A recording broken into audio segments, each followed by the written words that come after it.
Welcome back to the Faith in Action podcast and channel. So this is my dad's testimony. So y'all enjoy and y'all just support the podcast. I'm a recovered addict, and to begin, I lived my whole life being an addict, as thinking I was normal.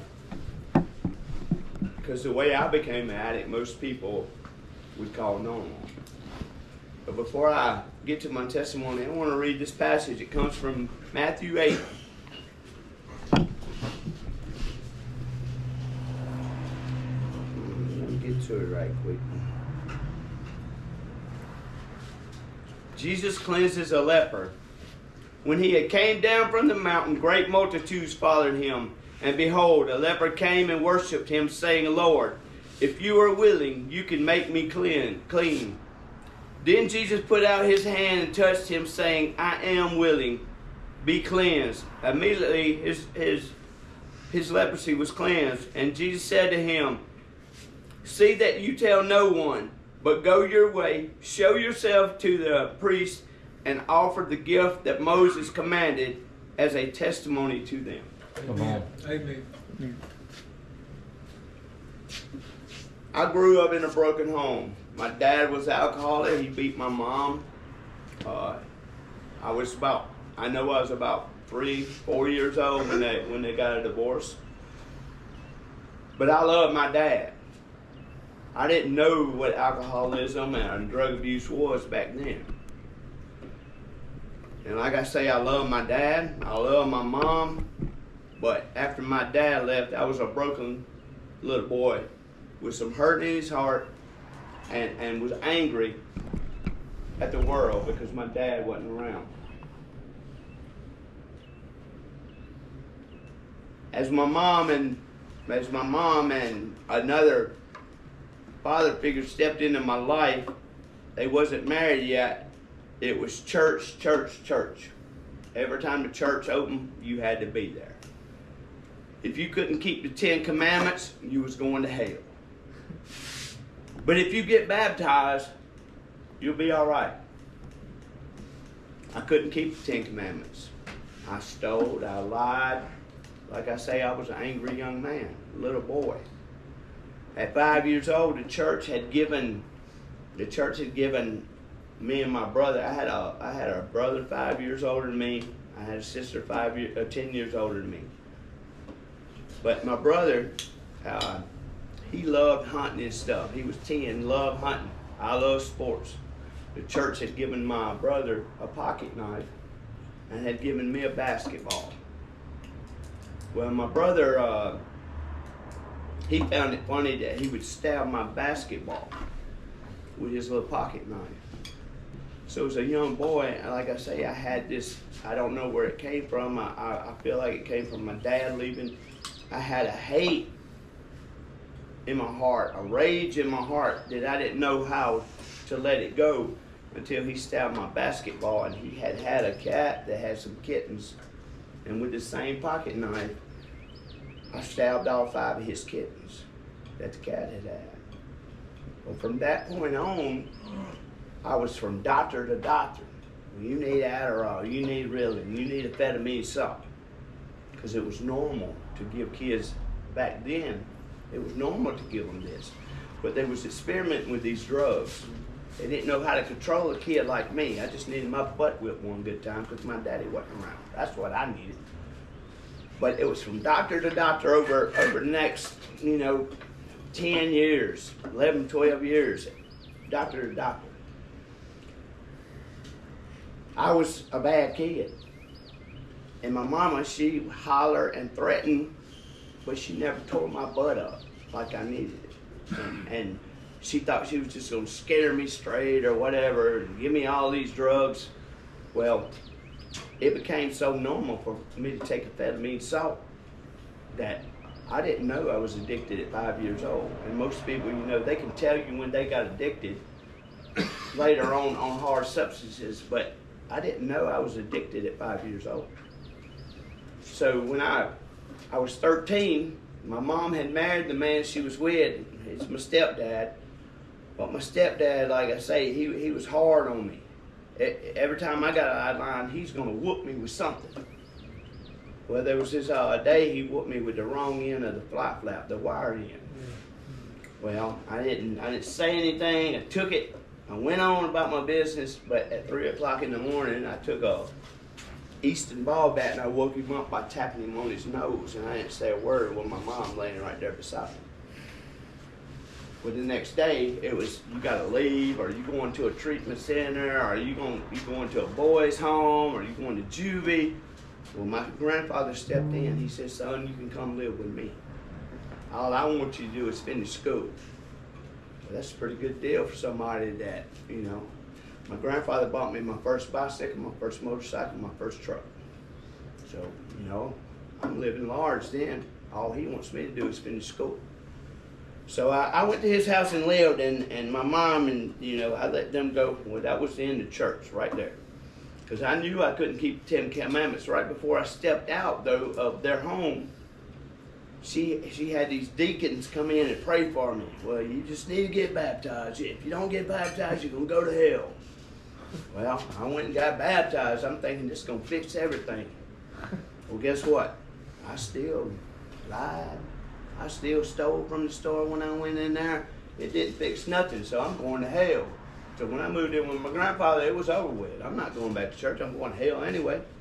You know, I'm just being real. I can't do nothing but with my testimony, but be transparent to you. Yeah, that's right. I want you to see what I've been through. Come on. So at 13, I moved in with my grandfather, and I started dibbling and dabbling with weed, and here a time or two somebody come around with some meth, and I used it, and what'd you know? When I started to use meth, I felt normal. Yeah. I felt normal for some reason. I didn't know it was because I've been addicted since I was 5 years old. You understand what I'm saying? I didn't know. So I made it to high school, dibbling and dabbling, smoking a lot of weed, riding around, going to get $12 sacks. Y'all don't even remember that. And they wasn't even dimes, they were $12 sacks. Pine tree. It smelled like a pine tree. I'm just being real with you. But that's what we did as kids. We didn't have cell phones. I need to find my friend. I'm going to pull up on you. I know where you at. I don't need a phone to catch you. But anyway, I started using more and more, dibbling and dabbling. And then, but I did finish high school, and I was in '89. I was the #1 catcher in the state of Mississippi. Okay. Amen. So I got a scholarship to go play ball at Colin Junior College. Well, at Colin Junior College, it became all about baseball, smoking weed, going to the bars across the Louisiana state line, and fighting every weekend. You understand? On Wednesday, it was a fight every Wednesday night between two rival colleges. But that's where the party after party after party. I'm living in my grandfather's house. Look, they started calling it the compound. We were going to go to the compound and party because it was nobody but me. I had friends I didn't know I had. I'd come home sometimes and they'd be having a party at my house. I'd be like, dang, man. Come home one night, I got a friend sitting in my RX-7 hooking a radio up in my car. I said, what are you doing? I'm putting a radio in your car. I said, who's in the people inside? Oh, they having a party. I said, well, you know I live here. I live here. This is my house. So that's the way it was at the compound. You come and go, people come and go anytime they want to. It was open. So that was normal life for me. Like I say, when I done meth, I felt normal. Well, my second year of college, I finished baseball. I got invited to go to play at Birmingham Barons, same place Michael Jordan went. I got invited to go play ball. So dibbling and dabbling, I started hanging out with older people. When I started hanging out with older people, I got into more and more dibbling and dabbling, and it became habit. And I started experimenting with IV. Started experimenting with shooting drugs. We all grown around here. Yeah. And my son, he knows everything about my life, so I ain't never hid nothing from him. Amen. But started IV use. Well, here comes this Halloween party at one of my older friends. His name's Tim Harrison. He's dead and gone right now. And I'll get to him later on in my story. But I was hanging out at his house at a Halloween party, dressed up, costume party. Nobody knew who nobody was. You know, it's weird that it was Halloween party because on that night, a major amount of dope come up sold out of his house. They said the law's coming, so the main man, go ahead and tell you his name. He was in the organization for years. His name's Satan. They called him Satan of all people. So he put it in a drawer and hid it, and everybody left. Well, my friend had come back and he found it. More or less, he found it and took it, stole it. So I went home to take a shower and I called him. We had cell phones then. I called him and said, man, where you at? And he said, I'm across the river. Come over here if you want something. So here I go with my friend Susan and Waldo, and we cross the river. I'm going to buy 3 grams, one for each of us. We're going to go back to the compound, lock up. We're going to get high. Well, when I went over there, my friend Tim, he says, man, I want you to stop by my house and feed my dogs. And I said, all right, man. You know, it sounded all normal to me. And when I walked in his house, I got hit in the mouth with a pistol. Where's my dope at? I said, man, I don't know where your dope's at, but I got some dope. We'll do it if you want some. He said, I just want to smell it. When the man smelt it, it was his dope. And he beat me. You know how he beat me, tied me up. Where'd you get the dope at? I said, across the river. He said, y'all stole my dope. I said, man, I ain't stolen anything. I just paid $100 a gram for this. He goes out and tells my friends, y'all need to leave. He's gonna stay with me a while. Well, a while turned into 26 days. Hostage. No shower, no bathing, no change of clothes, no deodorant. Day after day, we rode around hunting Tim Harrison. The man that we stole his dope. I didn't know nothing about it. To this day, I tell you that. I didn't know nothing about it. Well, he put me in the front seat, and he'd be in the back seat with a pistol. You're gonna find him. Here we go to Ian Douglas's house, Pete Martin's house, William Carroll's house, house to house. And back then, I don't know if y'all know anything about the meth. Back then, it was good. It was real good. But it was so good that people had speakers 2 miles down the road by their house, and they could hear when you coming. They'd run wire from 2 miles down to their house where they could hear you coming down that road. And man, every house we got to, the little barn or whatever they'd be doing in the end would be smoke filled, but there wouldn't nobody be there. So we going back through Monticello, I'm driving, and Tim rolls by. And I'm in a Lumina Z34 back then of his car, Satan's car. His name's Ronnie Watts, dead and gone now, but I was in his car. And he said, if you lose him, I'm gonna kill you. One morning said, I need to catch him. So I called him. No, he told Tim, he said, he pulled over the side of the road. He said, I want you to pull up under that carport when you get to your house. And we're gonna be right behind you. He said, if you run, I'm gonna kill you. So when Tim pulled up under his carport at his house, the same house the dope came up stole from, he told me to hit the car. Well, I rode up and bumped it. He said, no, I want you to hit the car. I hit the car and shoved it into the brick. Well, I don't know where we was at on days, but Tim stayed tied up with me the rest of the days.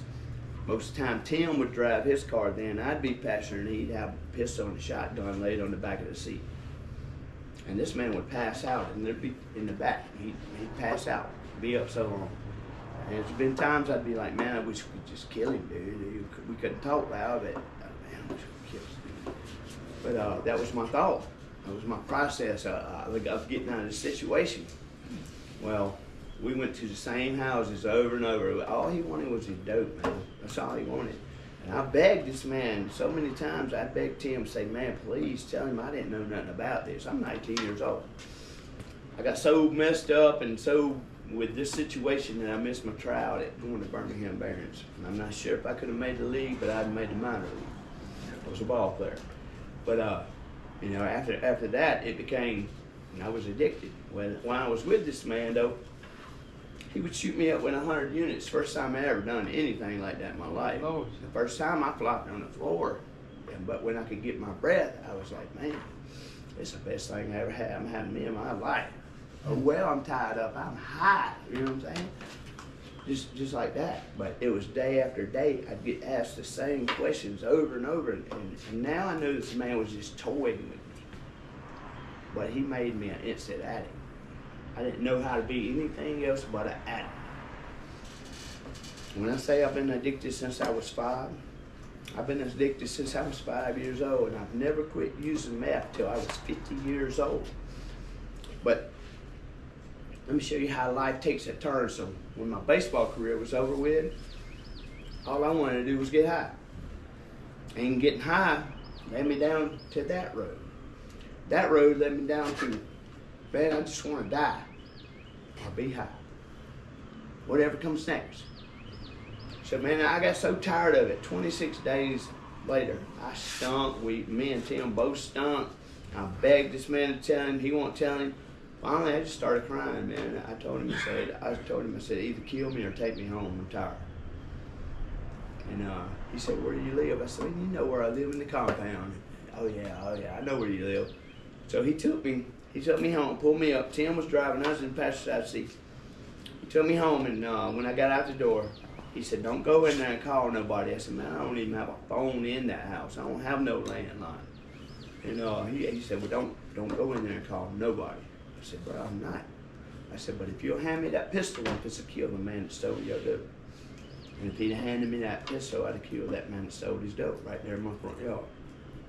I didn't know how to do anything but get high and suffer, I guess like you could call it. So he let me out. He said, no, I'm going to take care of him. And God rest his soul, I've never seen Tim Harrison again. Never seen him again. But I go in the house. And I just want you to imagine this. 100 units after 100 units after 100 units. I'm 19. I ain't never experienced it before in my life. Now I'm experiencing what I do. I can't sleep. I can't eat. What am I going to do? I'm here all by myself. Ain't nobody seen me in days.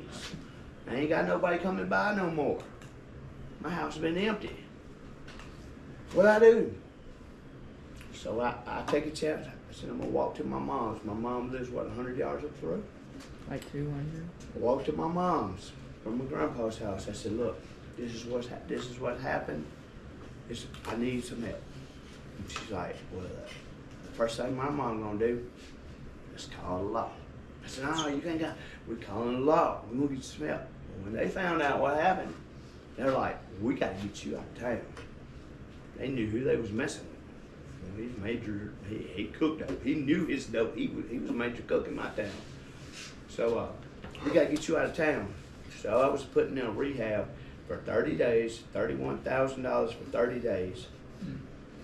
I stayed about 2 weeks. That dope started calling me, or something started calling me. But I had somebody on the line, my high school sweetheart. I dated her from 8th grade to 12th grade.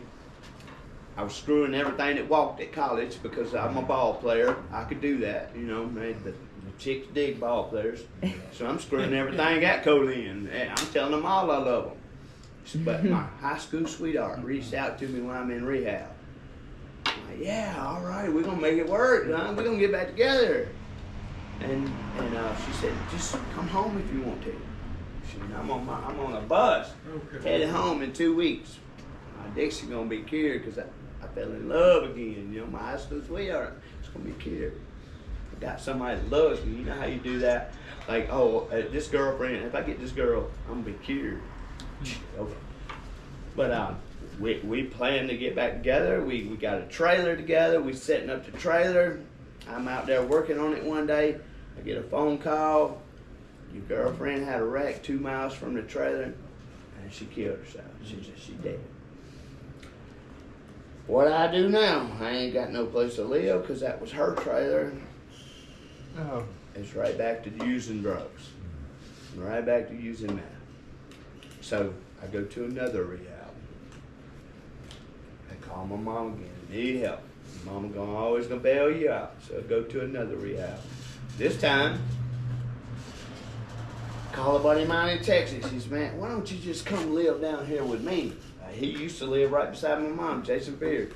He used to live right beside my mom. And he's like, why don't you just come down here, man? It's cool down here. Well, I get down to South Texas. I leave that rehab maybe a week, maybe 2. I don't know, 8 days, I think. But I leave that rehab and I go to South Texas. Man, when I get to South Texas, I get shown more love than I ever been shown in my life. Don't you go and break into that car for me to get what I need. And at the time, because around where I live, we country boys. And I got to the big city of Alice, Texas, Corpus Christi, Texas. It was all about violence, gang violence. So, hey man, go steal that out of that car. Shoot, I'm there. Make you a little money, make you a little dope. I didn't know that was going to progress into me stealing cars for a living. Me always having dope, me always having money. Me always showing loyalty to somebody, and then all of a sudden it's like, man, you want to be a part of what we are? So, brought on, I'm in an organization. I'm designated organization there is in South Texas. But now I've showed my loyalty long enough, you can drive cars for bars. All you gotta do is stay clean, take these 2 cards and take this car to Memphis for me and drop it off. Clean, take these 2 cards and take this car to Memphis for me and drop it off. Sound like a winner. So, on the way back and forth, I meet this girl in Macomb, Mississippi. His brother's mama. Well, and I meet his brother's mama in Macomb, and it wasn't long. We was talking about marriage because she was pregnant. Her mama was pushing marriage on us, but I'm clean now. I got a good job. So tell it, he's got a good job, mama. She kind of knew what I was doing because me and her started dibbling and dabbling. But I would promise her something. I'd be like, baby, I'm gonna go away for a couple of days. I'll be back. Well, 2 weeks later, I'd finally roll back in, but I'd have a diamond necklace or something. Here you go, baby, and everything be all right. But when she got pregnant, it was like, baby, why don't you just stay home? I couldn't do that because in Alice, Texas, I got another baby on the way by the man I'm working for. His name's Frank Gallegos. They called him Angel, Mexican Mafia. And I'm working for him. I got his daughter pregnant. I'm married in Mississippi and got a kid on the way and a kid on the way down there. So my life got real hectic for a minute, but I'm having fun. I can finally do what I want to when I want to, stay high all day when I want to, drive cars for a living.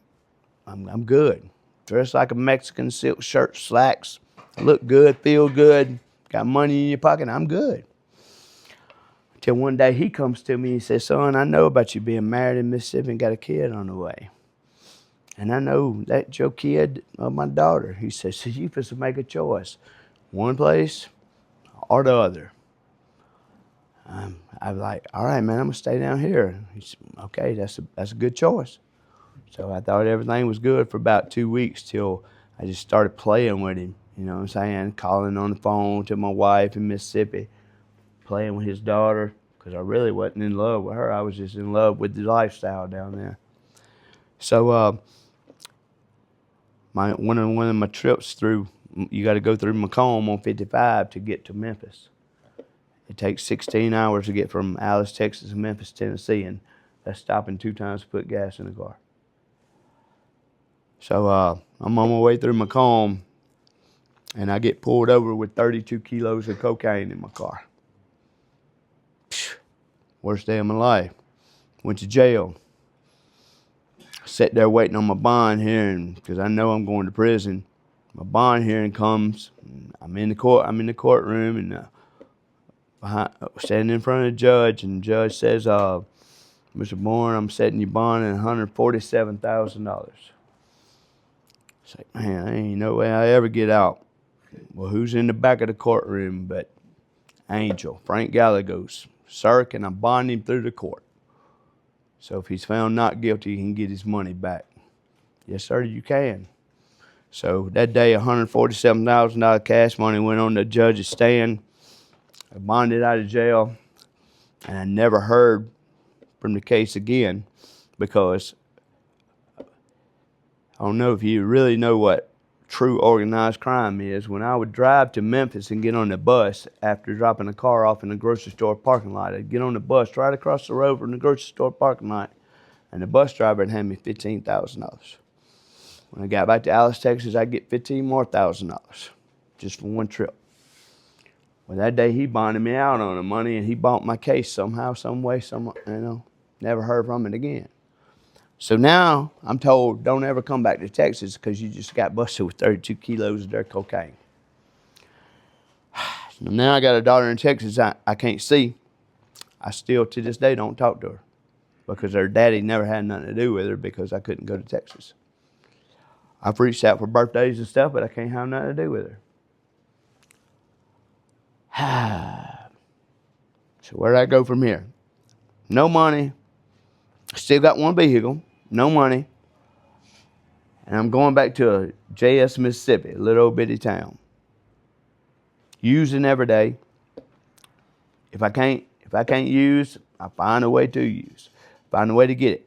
So, but in Texas, I learned how to cook meth off the internet of all places. Uncle Fester's recipes. Looked it up. Got a recipe. It worked. So I started tweaking it. I'm in J.S., Mississippi, cooking 10 pounds every time I cook. But I realized I could go to Texas and get pool chemicals, which ain't nothing but ephedrine, bring it back legally. What you do with it from there, they use it to keep their pool clean. Ephedrine. So I'm in JS. I'm doing this. One of my so-called friends, he gets busted with writing $600 worth of bad checks, and he decides to come get me, and I didn't know it. We'd set a deal up on the phone, and he's like, man, can I get that gram from you? I said, yeah, come on. It's going to be 100. Come on. Well, by the grace of God, and I'm not saying he looks out on us in our mess, but by the grace of God, my mama was standing right here on the carport with me. We talking because she can't go in my house,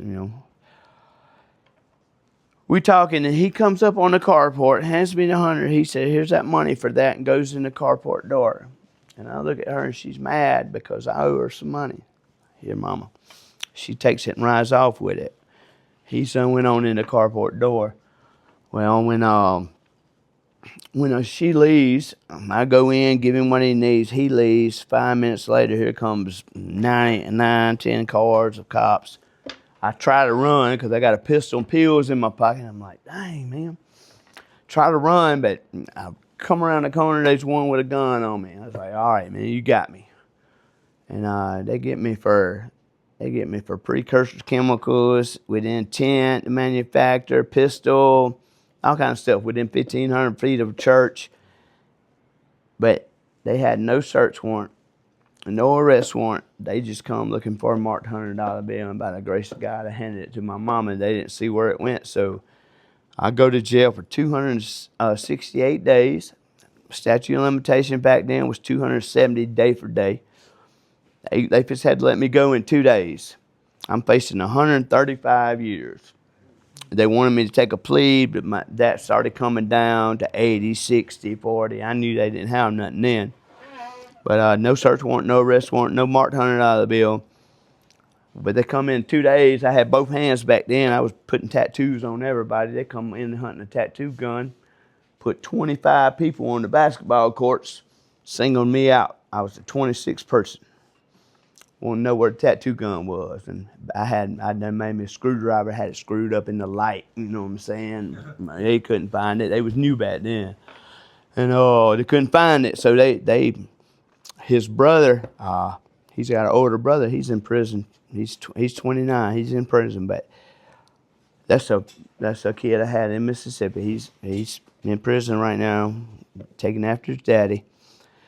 But I had all his pictures on the wall. I'd been there 268 days. I had pictures, a blow-up recliner in my cell, 2-man cell, rug on my floor, straight balling up in jail. But they couldn't find a tattoo gun, so they insisted to jump on me. Well, I fought back. I put some stitches in one's head, stitches in one's face, broke one's nose, and they got me for 3 counts of assault on a police officer. And I had to go do 10 years behind it. They didn't want to let me go because there's more to the story why they did all this and why I was facing so much time, but I'm not going to speak on that today. But when I went and done the 10 years, I filed a bunch of lawsuits against them. I'm going to get out a little bit early. But right 2 months before I got out, the girl I was married to in Mississippi, and one I had a son by, she took her life on the side of the road 2 months before I got out. So, but that whole time I was in prison, I had started developing a true relationship with God. I knew it was more than about the 10 Commandments. I knew it was about grace. And I learned that myself. You know, I didn't have to have somebody teach me something. He says, you'll learn on your own. If you just seek me, I'll teach you. You'll seek me, I'll teach you. So he started teaching me in jail, but when my wife took her life on the side of the road, I left my Bible and left him right there in prison with the rest of the guys because I didn't need nothing. I didn't need nothing from him. I'm mad at him, kind of. Last 2 months, I didn't say a word to anybody. I went and done 3 in Parchman, 3 in Greene County, and I was going to finish my time up at Marion County. For 2 months, I didn't say a word to anybody in Marion County. They was wanting to get me some psychological help. And I'm good. I just ain't got nothing to say. So I'm kind of mad at God because I had that relationship with him. So I get out. Like I say, I left him in jail. Left my Bible in jail. I got out, and what do you do with yourself to numb the pain? What I thought was normal my whole life, because I've been addicted since I was 5. That was my normal. I went and done drugs. Here I go again, man. Got a little job doing construction work. Putting up metal buildings. I've always been able to do construction work, sheetrock, metal studs. So I'm building metal buildings, dropping back, doing metal studs on the inside. But when I worked. I had a 5-man crew.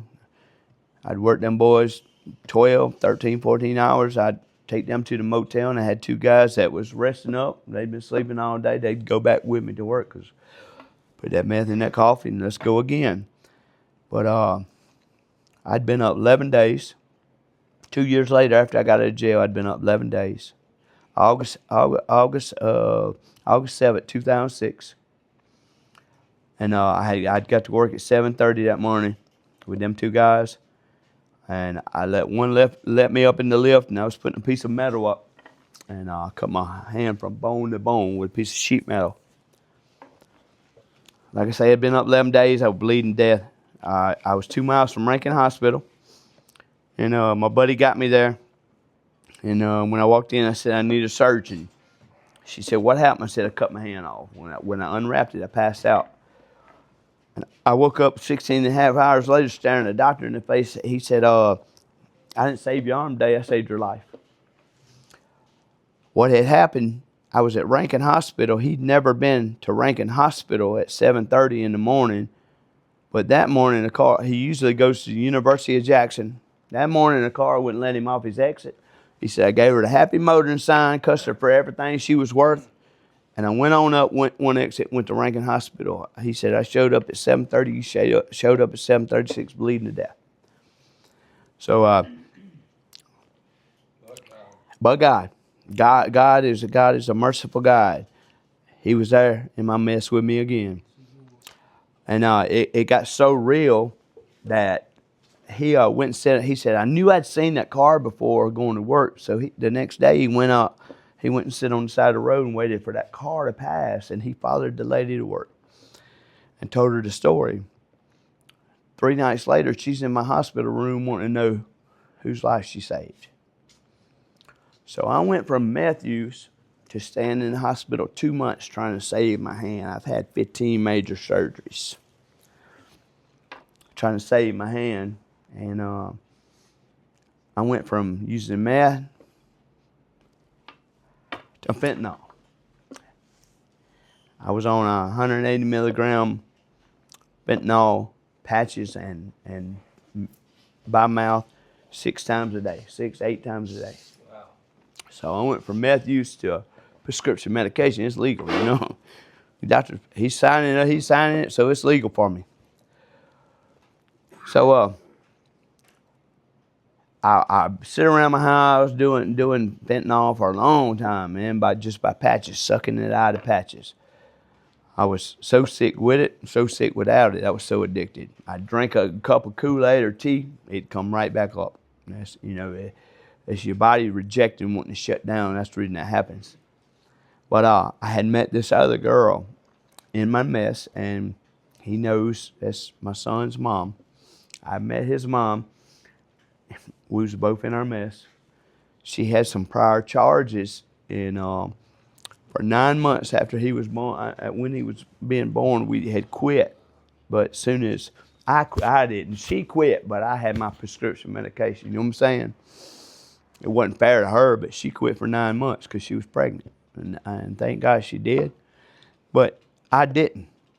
So when she had him, automatically, all fair, she can get back out there with me, and she got caught up somehow with the law, and she was fighting for him. The reason she got caught up with the law, and she was fighting with him with my own mama, but she went to jail, and she hung herself in jail. So, and I didn't tell you about the part how my grandfather died. When he was in that house, he laid his head down on his table. We was eating breakfast with his brothers. He laid his head down on the table because his pacemaker just gave out. So, I never knew love in my family, my true family, because it was a broken home. But I knew love from my grandfather. I knew love from my wife I married. I knew love from his mom. I knew love from the girl that had wrecked and killed herself, my high school sweetheart. And every time I thought that could save me. I thought that love could save me. Little did I know, addicts can't be saved till they want saved. You understand what I'm saying? Until you sick and tired, you can't be saved. Every time my love fell apart for somebody, I saved myself by the normal, which was drug use.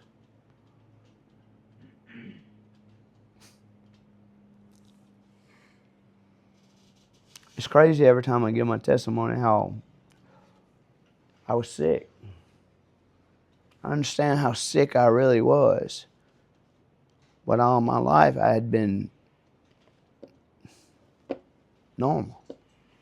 If you understand what I'm saying. That life became normal to me. So, after his mom, a bunch of money, $10,000 in the game, back to Mexico we go. Here we go again. My life got so crazy that I wanted to buy an Escalade. I wound up buying two because I couldn't choose between the black one and the white one. You understand what I'm saying? But then I couldn't drive neither one of them because I can't pull out my driveway. I got to borrow somebody else's car just to go down the road. That's how crazy my life become because I was in the game again. Everybody knows who Jimmy Ray was. Jimmy Ray got anything you want. He can get anything you want. But that was normal. That was my normal life. So I'm just doing what I thought was normal. Man, so hectic of a life. Until I met another girl I loved. She gets pregnant with my child. And let me tell you about this normal life. When she got pregnant with my child, she had to move out from her husband because she was married. But we living normal. When she moved out, he blew his brains out.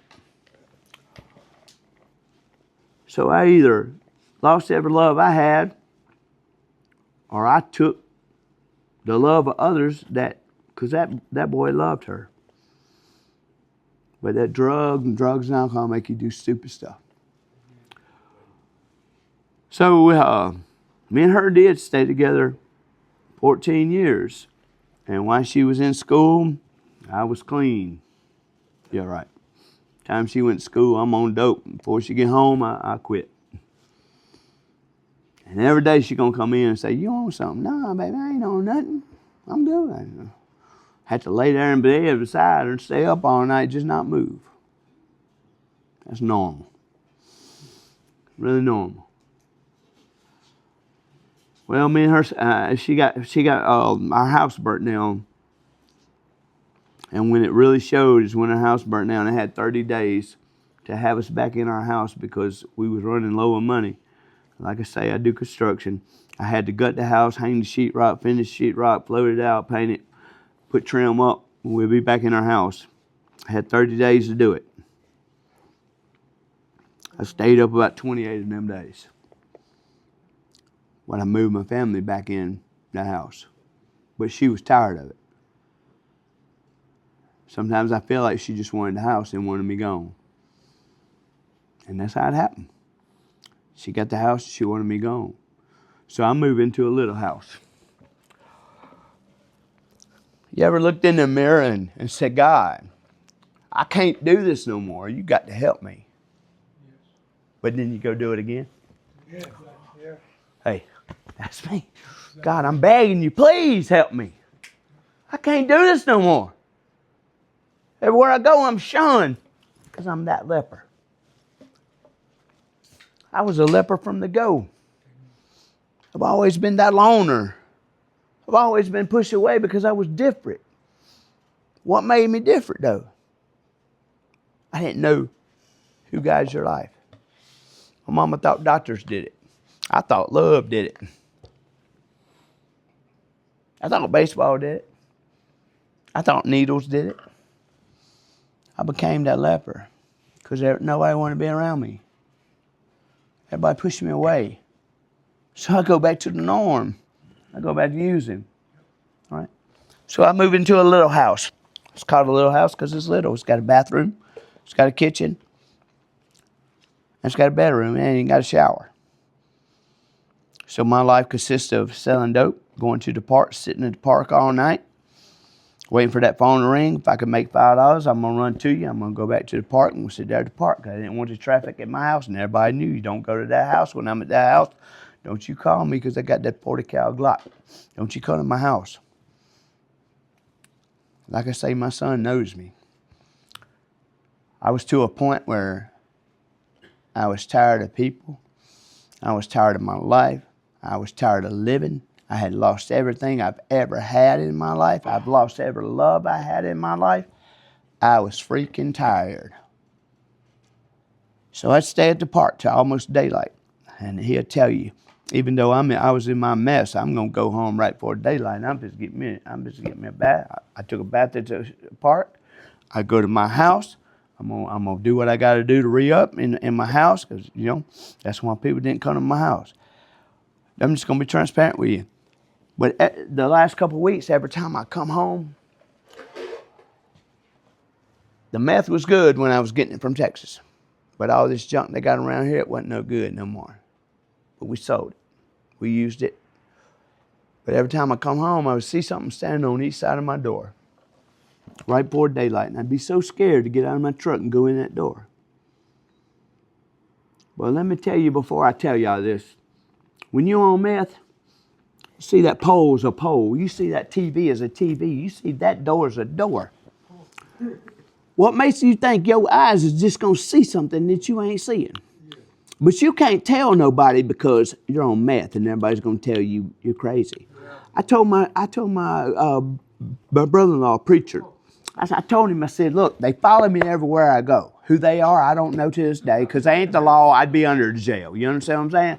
They got tinted cars. Most of them's white. They all tinted up, even front windshield. Everywhere I went, they followed me. Every store I'm at, they be right beside me. They talking about me in the car next to me.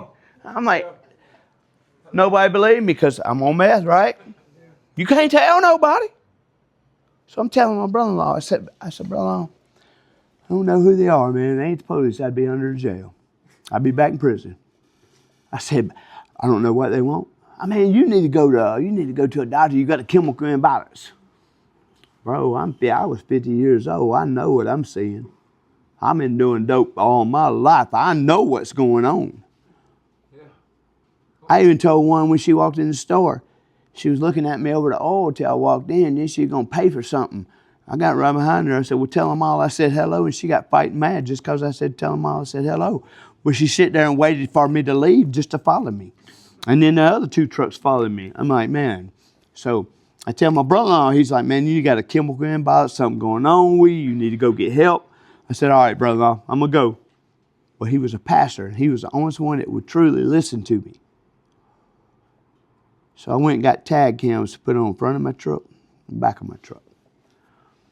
Just got some footage.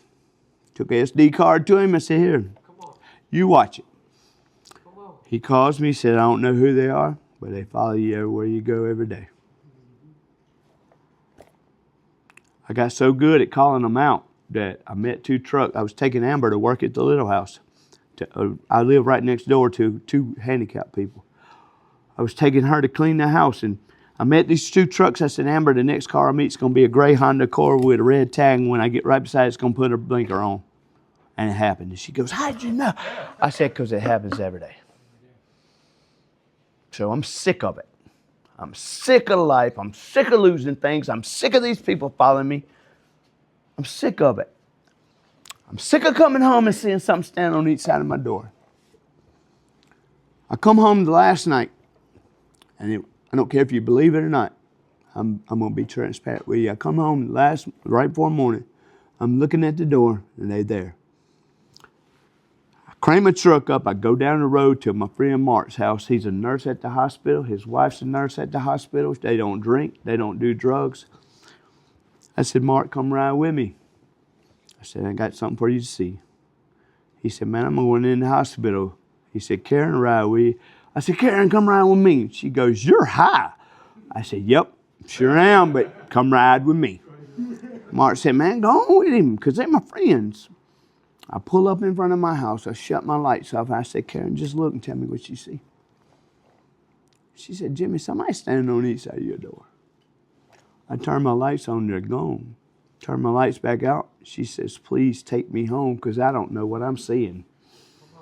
At that point, I realized what I was seeing. He took the blinders off my eyes. But he did it because he knew what was supposed to happen. He says he knows your days. They are predestined. He knows your days. He knew how tired I was. So I take her home. It's daylight when I get back. They don't like light, so they ain't there. I'm going to go in my house, do what I got to do. I get in my house, and something so just dark comes over me. I said, man, I'm tired. I sit down on the side of my bed. I put a Glock 40 in my mouth and pull the trigger, and it misfires. If you know anything about Glocks, they don't misfire. I sit up on the side of the bed. I throw the pistol across the room and sit up on the side of the bed, and I do a shot of fentanyl that should have killed 4 people. But right before I did it, I said, God, you're either going to help me or I'm supposed to kill myself. And I didn't mean kill myself like as in try to OD. I didn't even mean it that way. Because at that time, I couldn't keep that needle out of my arm. And 7 times I'd already OD'd. And I have tubes, wake up with tubes down my throat, and I'd been in there 2-3 days. When I cried out this time, I said, God, you're either going to help me or if it's kill myself. I done that shot of fentanyl. And I woke up 2 hours away from my house in a treatment center in Jackson, Mississippi. And to this day, I don't know how I got there. But I do know I should have went to a hospital 5-6 minutes away from my house. I should have woke up with tubes down my throat. But I woke up in a treatment center in Jackson. No tubes, no hangover, no feeling sick, feeling tired. I stayed there 7 days, and they said, you don't have to discharge. You good. I said, I'm not leaving until you find me somewhere else to go.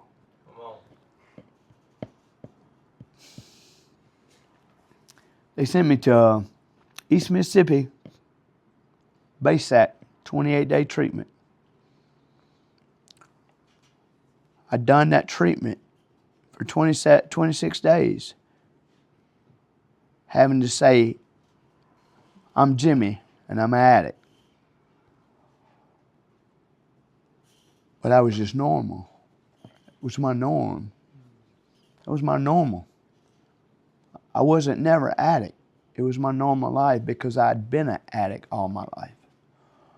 Stayed them 26 days. I said, they said, we need an address. Where are you going to go when you get out? I said, I don't have one, and I'm not leaving till you find me somewhere else to go. So I went and done a year at the City of Refuge in Lucedale, Mississippi.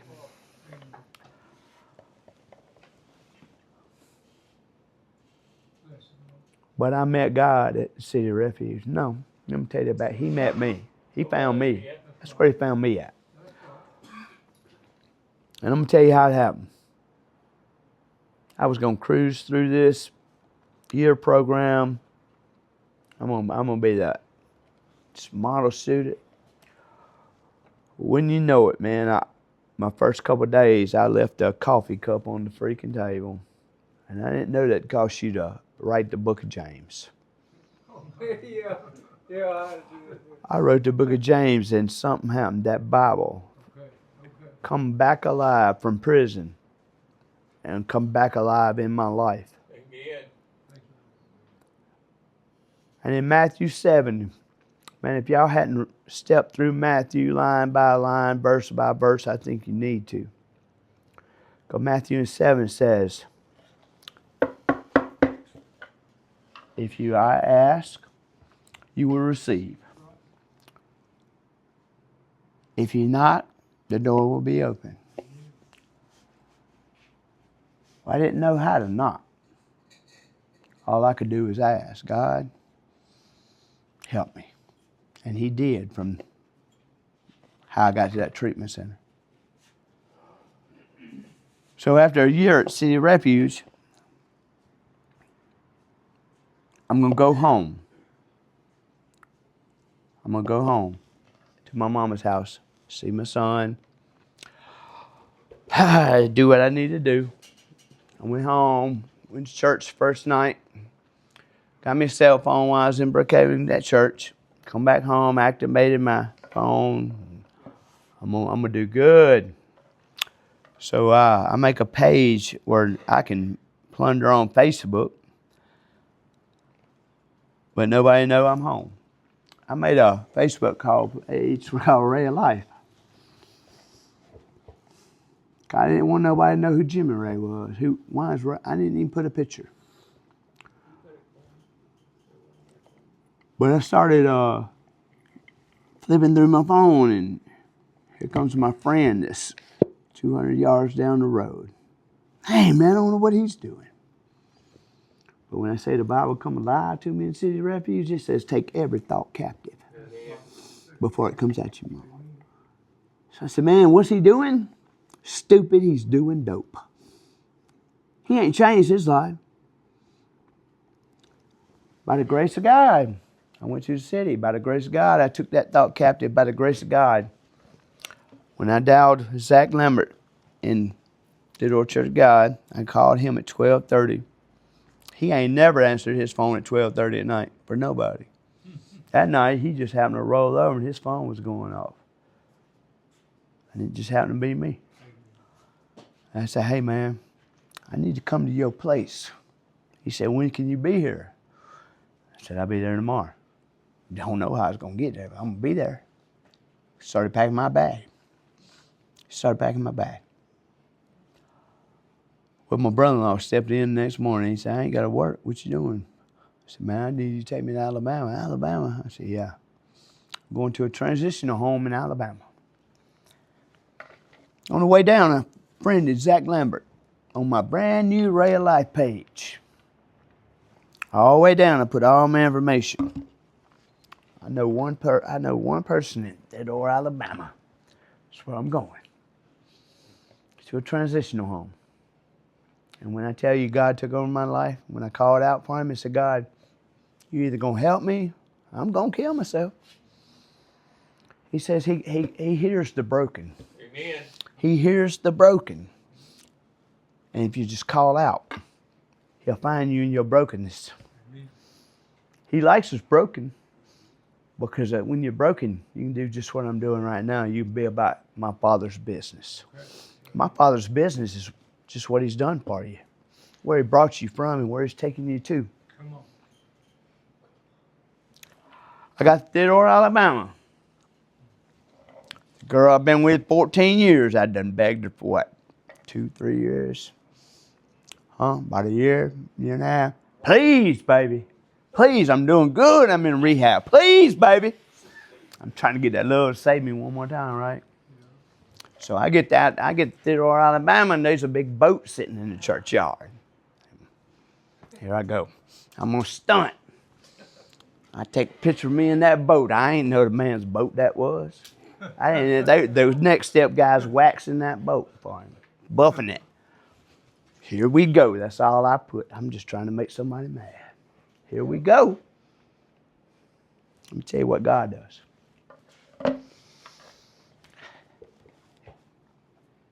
That day when that man come pick up that boat,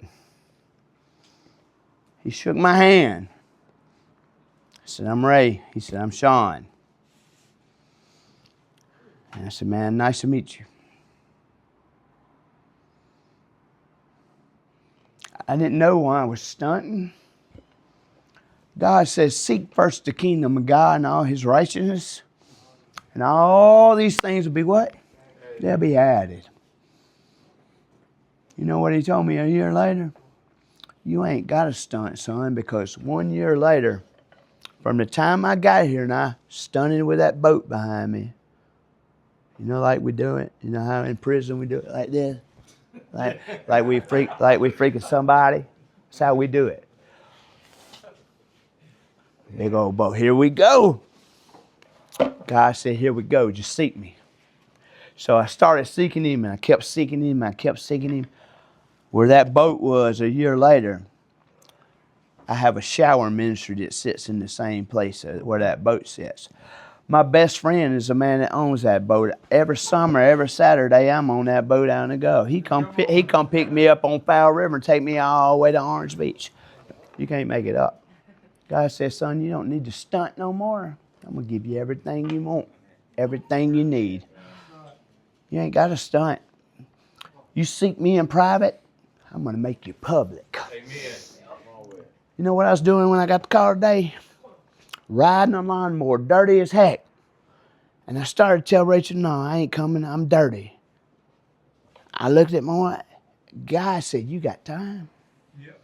Where we go? Kicked off shoes, straight home, took a shower. Man, I don't know how to tell you, but if you seek first the kingdom of God and all His righteousness, He will add everything you need. 5 years ago, I'm in the same place y'all were at. Living in a little house that wasn't mine, didn't have a shower, sitting at the park, sleeping in my truck most of the time, nodding. But you know where I'm at today? By the grace of God. Monday night. And by the way, I got keys to everything TCOG owns.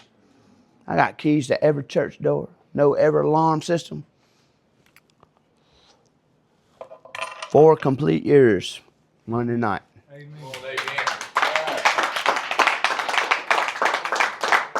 When we started the shower ministry, when I got the keys to everything, air conditioners and all, let me tell you how God works.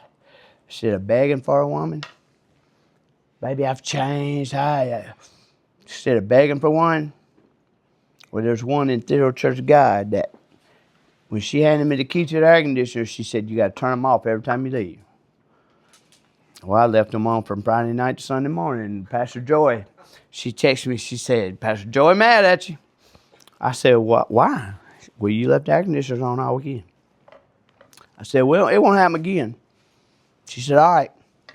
2 minutes later, she said, you can't be leaving the air conditioners. We messaged you. You can't be leaving the air conditioners on all weekend. I said, all right, it won't happen again. It wasn't 2 minutes later, she gonna text me again. Look, I'm just telling you. I said, hold on. I said, do you have something going on? Oh, man, my bad. My daughter, her and her husband fighting. And the kids are in the house. They talking about they hate each other. And he's on dope. And I said, look, I can go talk to him if you want me to, but if you need to reach out, sometimes you can talk to. To this day, we never stopped talking. That was over a year and a half ago. And like I say, next Saturday, I get married. He put her right in front of me. And I'm talking about down to the detail of, she told me, she said, I don't even know why I like you, because I wouldn't have never dated nobody with tattoos. And so I'm sleeved out. But I said, well, that's about right. I wouldn't have never dated no church woman either. But he put her right in front of me. And man, if y'all get a chance, go watch our podcast. Oh, we done a podcast together. The devil don't want spiritual people together. The devil don't want you with a non-spiritual. If you have a conversation with a girl or anything like that, it's not a God. God is not a God of confusion. That's of the devil. But he put it right in front of me, man, and my life, I couldn't ask for nothing better. Like, I don't have a job. I don't do nothing but ministry work.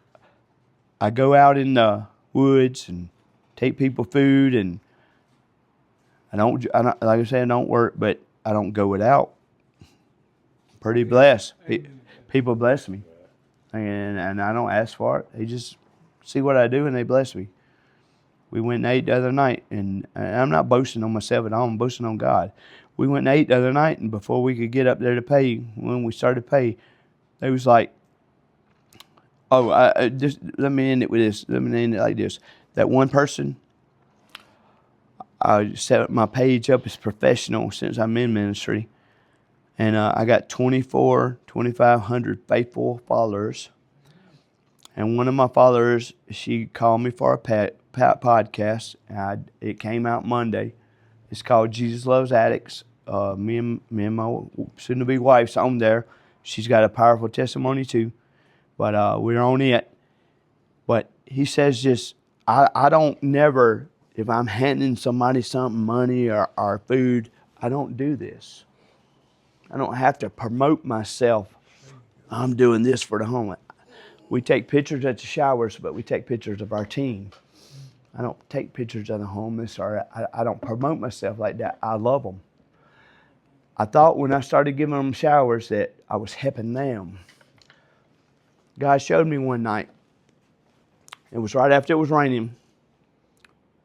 And everybody run. It was raining hard. Everybody run inside. And Tiffany looked out the door and said, "What are you doing?" I'm praising.